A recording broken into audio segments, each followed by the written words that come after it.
Perkenalkan, nama saya Teresia Novaliza Pardosi, NPM 190100351.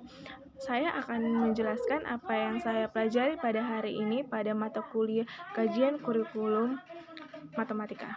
Nah, berakhirnya kurikulum rencana pelajaran atau kurikulum 1947 pada tahun 1952, kurikulum di Indonesia mengalami perbaikan.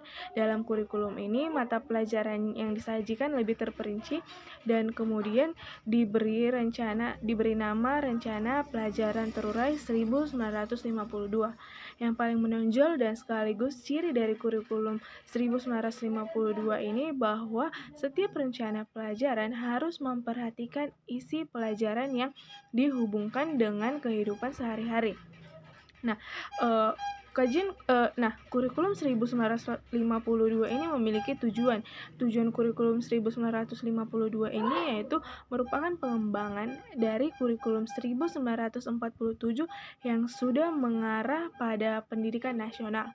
Tujuan pendidikan nasional berdasarkan kurikulum 1952 adalah membentuk manusia susila, cakap, membentuk warga negara yang demokratis, serta tanggung jawab akan kesejahteraan masyarakat dan tanah air. Dalam proses pembelajaran, guru berperan sebagai model yang menerapkan etika, moral, nilai-nilai, dan aturan-aturan yang berlaku.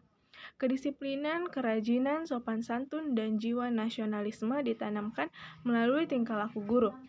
Pada kurikulum ini diperkenalkan kepada siswa bilangan asli dan membilang, kemudian penjumlahan dengan jumlah kurang dari 10, pengurangan yang selisihnya positif. Bilangan asli yang dimaksudkan dalam materi ini yaitu bilangan yang dimulai dari angka 1 dan terus bertambah 1. Nah, pada kurikulum ini ada kelebihan dan kekurangannya. Kelebihan dan kekurangan dalam kurikulum ini yaitu kelebihannya yang pertama, kurikulum 1952 telah mengarah pada sistem pendidikan nasional. Dan yang kedua, pada kurikulum 1952, materi pelajaran sudah berorientasi pada kebutuhan hidup para siswa sehingga hasil pembelajaran dapat berguna ketika di tengah masyarakat. Dan yang ketiga, karena setiap guru mengajar satu mata pelajaran, maka memiliki keuntungan untuk lebih menguasai bidang pengajarannya dengan baik daripada mengajar berbagai mata pelajaran. Nah, kekurangannya adalah yang pertama, sistem pendidikan nasional belum mampu menjangkau seluruh wilayah Indonesia. Yang kedua, materi pelajaran belum berorientasi masa depan. Tahun 1964, pemerintah kembali menyempurnakan sistem kurikulum pendidikan di Indonesia. Di penghujung era Presiden Soekarno, muncul Rencana Pendidikan 1964. Kurikulum ini diberi nama Rencana Pendidikan 1964.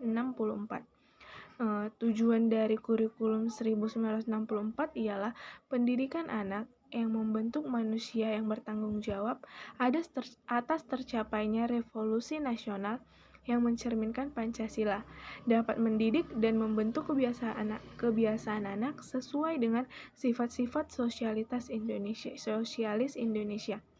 Penekanan tujuan dari kurikulum 1964 ialah agar anak Indonesia mempunyai kesiapan mental, memupuk budi pekerti yang luhur, memperluas pengalaman, pembentukan kebiasaan, dan kecekatan yang diperlukan anak dalam kehidupan sehari-hari.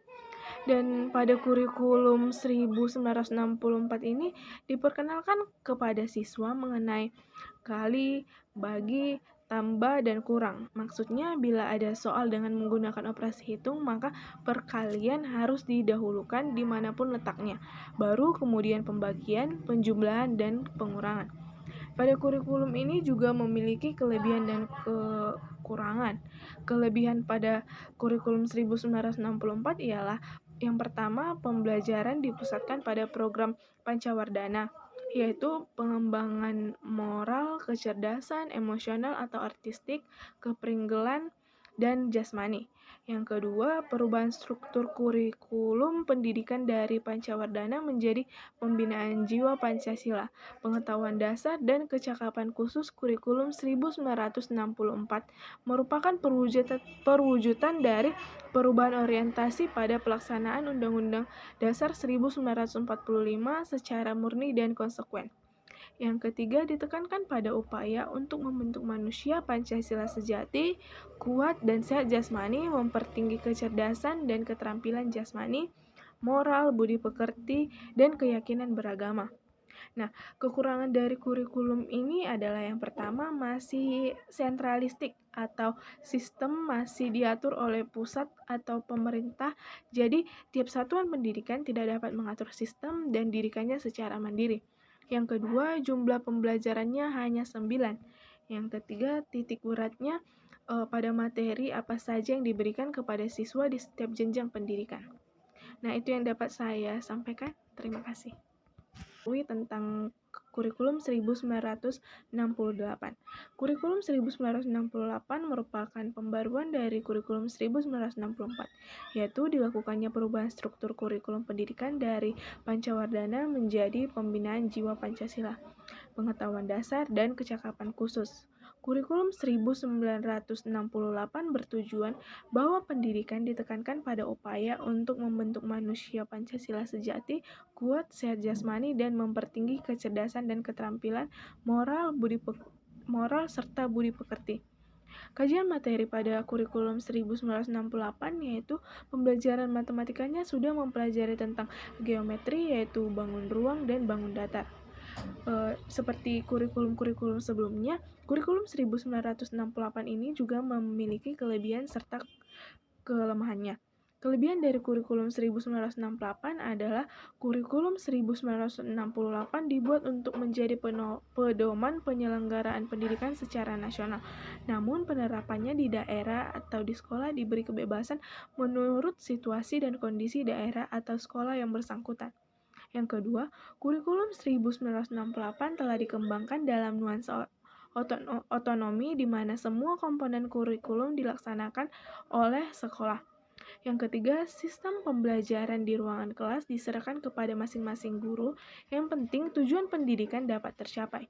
Yang keempat, kurikulum ini berupaya mendorong pengembangan kreativitas dan persaingan kompetitif di antara daerah, sekolah, dan guru untuk mengembangkan kurikulum. Yang kelima, kurikulum ini memberikan peluang bagi tamatan sekolah untuk melanjutkan pendidikannya pada jenjang yang lebih tinggi. Nah, apabila ada kelebihannya tentu ada kekurangannya. Jadi kekurangan kurikulum 1968 ini yang pertama, walaupun sudah ada pembelajaran keterampilan, namun pada prakteknya kurikulum ini masih kurang memperhatikan pembelajaran praktek. Yang kedua, kurikulum ini tidak mengadopsi kebutuhan masyarakat sehingga pembelajaran di sekolah tidak dapat memenuhi kebutuhan real dalam kehidupan anak.